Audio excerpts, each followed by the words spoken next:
But you don't think I can beat him? Is that what you're trying to say? No, that's not what I'm saying. I'm saying I'm not going to be here forever. And what's that supposed to mean? It means you got to do some smart thinking. Oh, you want to talk about smart decisions, Rob? You in this house all alone. Who been taking care of you? Me. I've been here for you.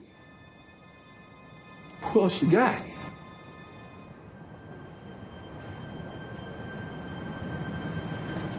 Listen, I'm taking this fight with or without you.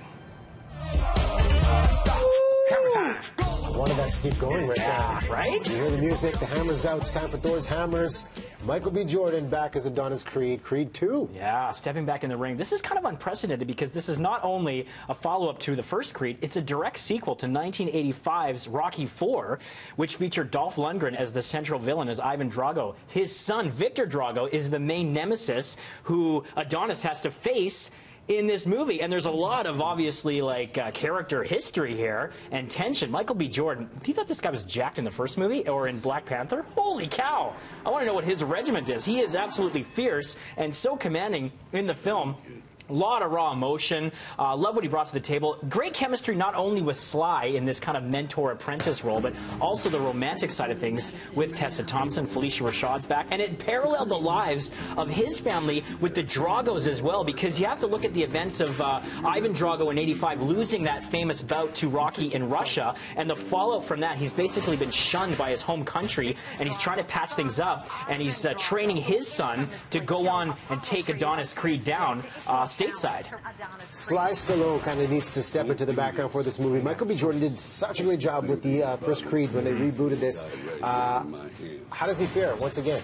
Oh, he's so good. I love watching this guy. He gets into every role with such gritty. I mean, he's like nuanced at times with the dialogue, and then he goes in there and is so effective with those fight scenes. So I thought he balanced that stuff really well. The quieter moments in this movie are really powerful. Let's get a look at another scene.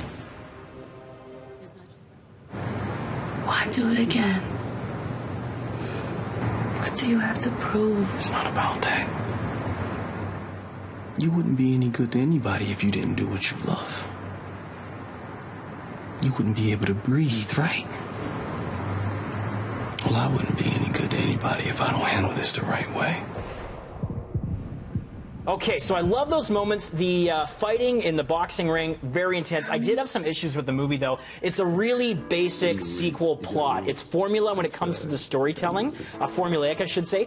And a huge issue I had, the boxing announcers in the movie. They were terribly miscast, and I thought it was a really flawed narrative because they have to fill in so many gaps in the story and provide backstory for the history of the characters, and I just thought that was really clunky and a really awkward way to advance the story. So I didn't mind it at first, and obviously with these boxing movies, the announcers are a big part of creating the atmosphere, but I found they relied on them way too much to fill in a lot of the backstory here, and it took me out of a lot of the emotion of the movie. Not quite as good as its predecessor, but it didn't tarnish the franchise at all, and great chemistry here, and Michael B. Jordan, such a force in this movie. Not only that, but the supporting cast is great, and the fights, they're incredible. There was a woman beside me who probably didn't know it was coming, and she was like, "Ow! Ow! Ew!" I was like, "Are you okay?" You know it's a boxing movie, right? It's so real. It is. How many hammers? 3 out of 5. 3 out of 5. There you All go. right. Well, with this weather, maybe you're checking out Creed 2 this weekend.